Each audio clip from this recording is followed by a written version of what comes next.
Hello friends, my name is Bana. This is an introductory video to my channel.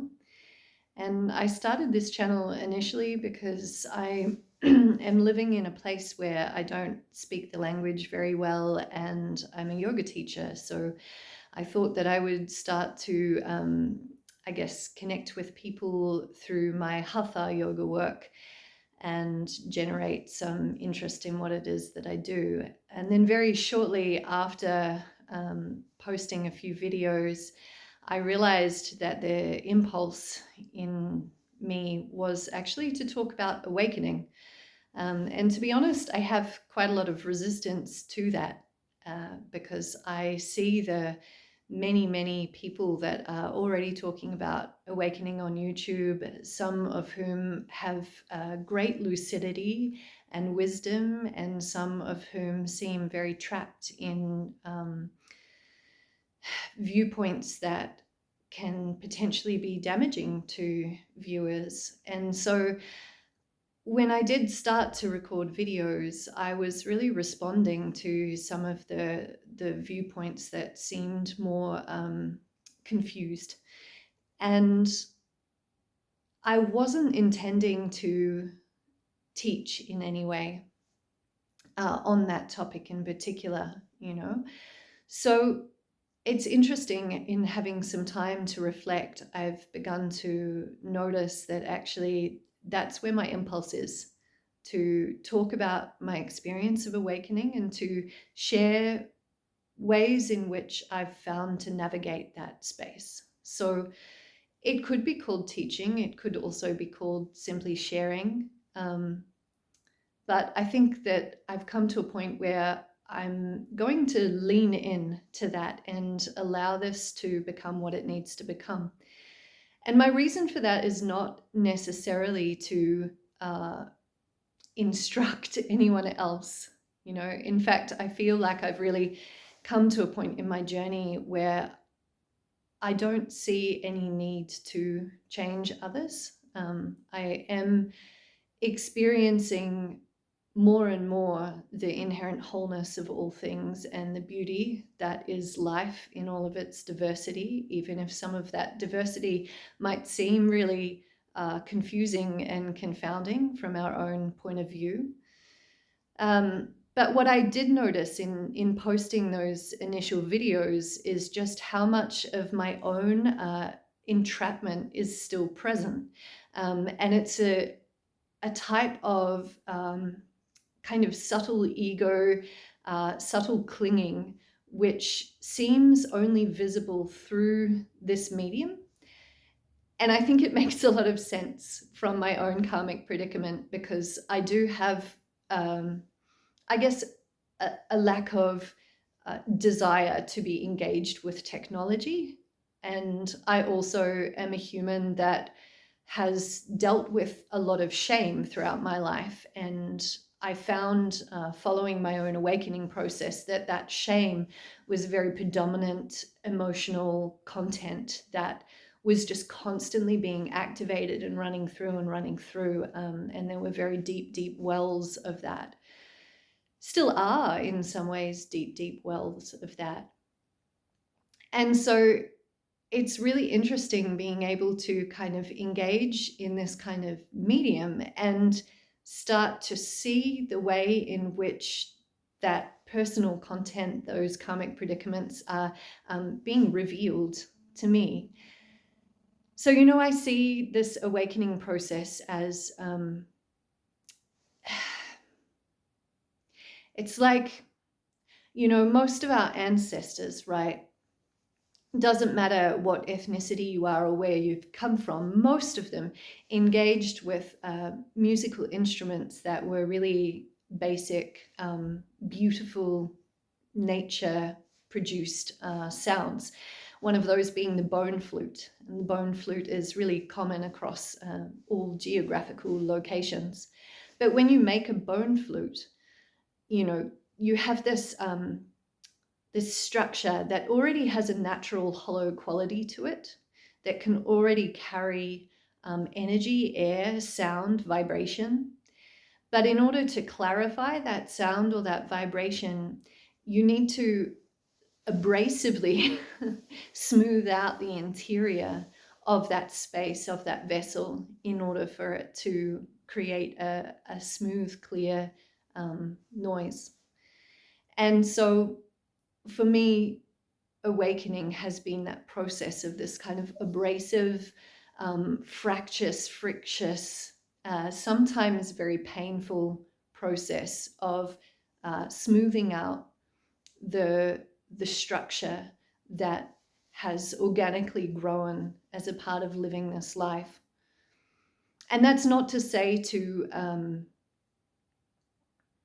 do away with that structure, but that, it dissolves, it disintegrates, and it is remetabolized by life, by all that is. Yeah. So I want to share my thoughts on awakening, is what I've realized. And that wanting is a really natural arising. And I think my ego would have really preferred if it was through some, traditionally respectable medium, like a book, because it is my natural inclination to veer away from technology. But this is how it happens to be arising.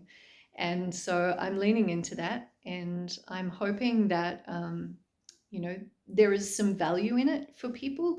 If there is no value in it, then there's no worries, because the purpose is more for my own process and more for my own learning about where I'm still caught, and working out how to engage in articulating the great love affair of my life, this spiritual unfolding, this journey of realizing the interconnectedness of all things,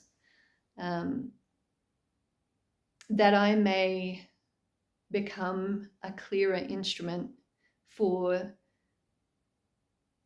that one that moves through all of us, that is all of us. And I know that I'm not going to do that perfectly or successfully. And it doesn't matter, right? So I guess one thing that I would address in this introductory video as well is just my understanding of awakening in a little more depth.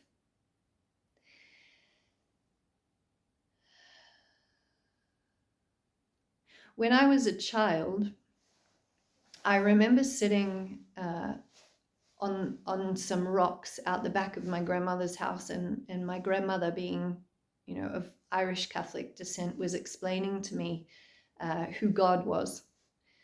And the image that was being painted for me was this sort of patriarchal personality in the sky, which many folks from Christian traditions may have grown up with. And I remember looking at the big Moreton Bay fig tree in front of us thinking, but God is there. And looking at the ground and thinking, God is there.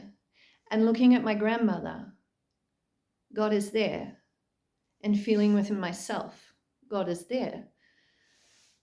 We're all it, And I think there is a natural capacity of children, because of their preconditioned nature, to sense that interconnectedness, that interbeingness, and to know the divine grace that life in all of its diversity is, the sense of wonder and the immediacy of the moment, the present awareness.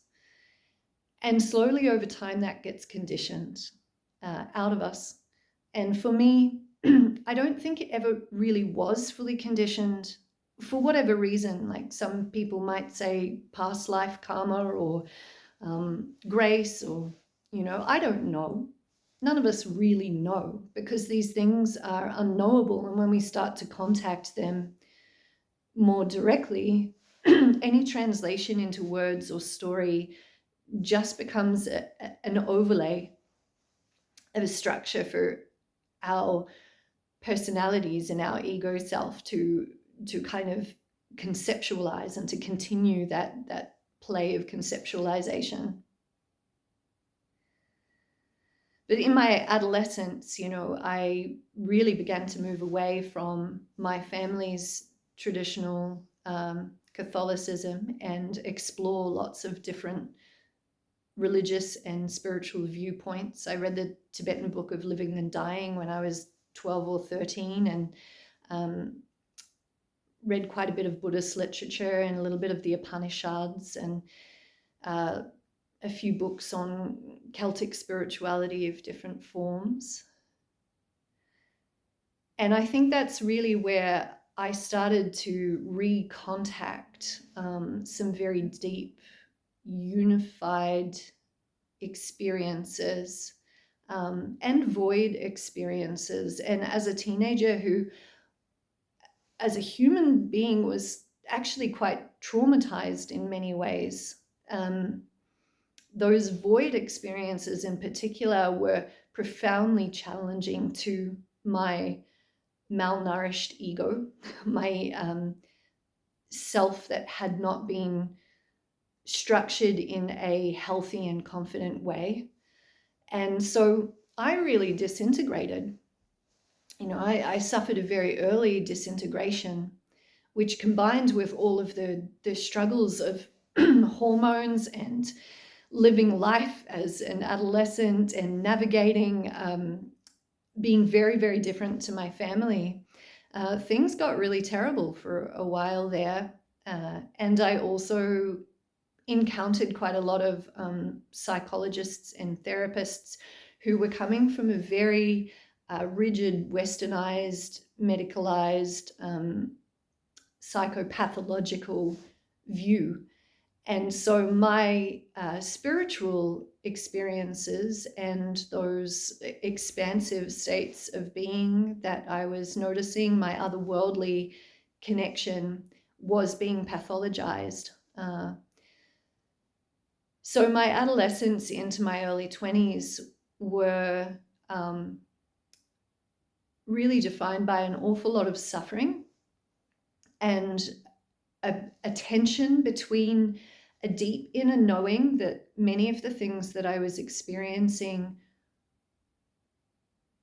was not definable from the cultural perspective of modern neocolonial society. And yet I didn't have the confidence and the self-understanding and the social support around me to step out of that view either.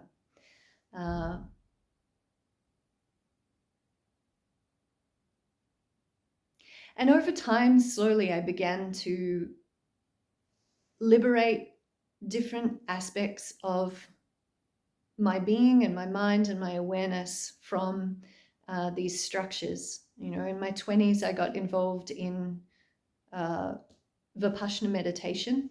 I went to my first Vipassana retreat on my 20th birthday, I think.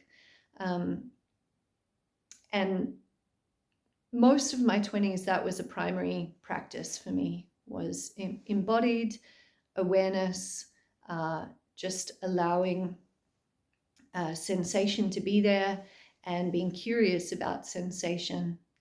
And it was very effective at the time. It also helped me to decenter from a lot of the problems in my life. And in some ways, it was a form of spiritual bypassing for me, because I didn't have to process any trauma at that time. I was just able to kind of step into the observer and identify with the observer rather than what it was that was being observed. And it was very helpful. I think spiritual bypassing, it's a useful term because it describes a phenomena that is present in some people more than others, but it's present in all of us. And it's unavoidable. It's a part of the journey. It's a part of cracking the shell open and yielding into self-acceptance and recognition of who we really are. So I don't feel any resentment towards my past self for that, and I understand why that was the case. And then I went through a period of time where I was really focused on building some sense of self-structure, which I didn't do in my adolescence. And that was through performing. I was a physical theatre and circus performer for many years and taught that. And it was a beautiful time because I was able to go very deeply into the body and deeply into the felt sense of movement, of action. But my body began disintegrating quite early on in what potentially could have been a career. I was just having these recurring injuries, and it didn't seem to matter how much rehabilitation or prehabilitation I did. It wasn't possible for me to return to the intensity of activity that I had really wanted to return to. And so that started me back on this inward journey. And this is where things really kicked off, I'd say, where in not being able to do what it was I thought that I was building my life around, I began experiencing some very intense ego disintegrations, feelings of annihilation, of internal death. And that was very hard for a time. It was also accompanied by a lot of otherworldly experiences as well, coming back to some of the connectivity with interbeing that I had as a child that had really been shamed out of me, or perhaps belittled as a wild imagination. And so this is where the plunge into a more primary spiritual awakening occurred for me. And so I started exploring different pathways. I studied creative arts therapy. And during my master's in that program, I really, really began falling apart as a personality. And I had some very, very intensive awakening experiences during that time where I would be sort of thrust into open awareness, clear awareness, thoughtless awareness for days at a time, only to have my ego structure kind of come back online a few days after, and even sort of like a backlash feel even stronger and more overwhelming for periods of time. I had experiences where it felt as if all of the knowledge of the universe was being downloaded through the crown of my head in a almost physiologically painful way, which of course, I'm not omnipotent, but these were states of consciousness. I began to connect with other planes of reality, beings arriving that other people couldn't see or sense. I never have experienced those things in very visual ways. Most of my connectivity to astral experience is really I'm a very embodied, felt sense-based person. So this human has a high sensitivity in that felt sense realm. So, my body was picking up on these things. And this progressed for a period of time through most of my 3-year studies. And by the time I reached graduation, it was very clear to me that that therapeutic container was not broad or expansive enough to contain how it was that I really wanted to work. But I was a therapist for quite a few years, probably, I think it might be around 8 years now. I've been engaged primarily with trauma, LGBTQIA plus folk, sexual abuse. And in that time, it was really wonderful because I felt blessed by the people who came to me. I have never felt as if I'm an expert solving other people's problems. I've always felt just like human to human connection. And, my role in that is to be present and to allow what arises to arise, and to offer compassionate love, and to reflect the beingness that I see in front of me, the inherent wholeness of everyone. But then, things were settling down in terms of the intense experience aspect of awakening. And it's really become a chop wood, carry water situation, right? It's just doing that work of like the bone flute, just using the friction of life, of challenge, of pain, of confusion, of not knowing, to gradually wear away my own resistances. And I don't have a lot of extremely intensive experiences anymore, although I guess I do have connection with states of consciousness that maybe some people might find extreme. More recently, I feel as if unity consciousness, or if I was to put it in words that feel more easeful for me, I'd say the continuity of this being with all other beings is much clearer.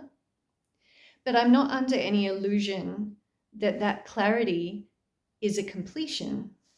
I feel the ever deepening nature of this process. And I think that that's really what I'd like to be able to convey in anything that I offer here on YouTube in the future, is that there is an ever deepening process occurring, that it's not a from A to B kind of situation. And I certainly think that there are stages of development in a spiritual awakening that do become permanent, that do sort of settle into a sense of ongoing clarity. But I feel as if there's always going to be human material that arises to be worked with, as long as we're in a body, as long as we're functioning in a society, as long as we have physiological boundaries, or at least perceived physiological boundaries, because of our five senses, because of the way in which this bundle of energy has formed in density and fluidity to create what we call a human being. That it's my nature to experience reality as a human being, and it's a blessing and a gift. So yeah, that's where I'm at. I'm going to lean in to the fact that I'm doing the very thing which I felt as if I needed to respond to. And I recognize that, that response of noticing the many people in process who were offering guidance and advice to folks over the internet, with maybe less awareness of the way in which that ego self was being conveyed. I am that, right? That's what this is all about. It's recognizing that anything we might be in resistance to is actually who we are, and having the humility to recognize that and the willingness to participate in the human play, in the human theater, and to use that drama as a way of refining and clarifying our own consciousness and our own willingness to be who we truly are, in continuity with all things. So, welcome again if you've made it to the end of this video. I hope you find something of value here, and if you don't, no worries. Still, please let me know what your thoughts are about my videos in the comments. And if you notice that there's some videos that look very different to others, that's probably because I'm, creating this shift and working with the changes and the noticings that arise in my own process. Wishing you much love.